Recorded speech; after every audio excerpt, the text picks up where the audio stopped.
नया तमाशा देखा कि दरिया का पानी रंग बदल रहा है, कभी जर्द होता है, कभी सब्ज। पहले तो डरा, बदन में सनसनियां सी आने लगी। फिर सोचा कि हो ना हो ये उसी परी का करिश्मा है, चलो ढूंढना नहीं पड़ा। लेकिन कैसे आए? जब तो अपने शहजादे की खातिर आ गई थी, अब क्यों आने लगी?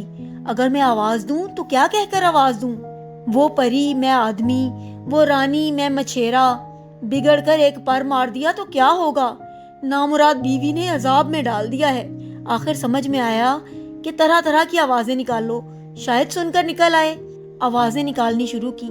आवाजें निकालते निकालते, गाते गाते कुछ तुक से तुक मिलाए कि दर्शन दो दरिया की रानी, गरीब मछेरा कहेगा बानी, बीवी मेरी है उस्तानी, सुन लो आकर उसकी कहानी मेरी जुबानी। बेवकूफ से बेवकूफ भी अपने मतलब में होशियार होते हैं। मियाँ रमजानी ने तुकबंदी भी की तो अपने मतलब की, हकीकत में सूझी खूब। परी भी उसे सुनकर फड़क गई होगी।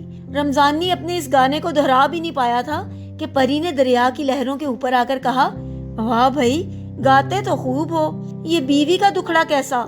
मछेरे साहिब के दिल में तो लड्डू से फूटने लगे कि हल्दी लगी ना फटकड़ी और रंग चोखा आ गया।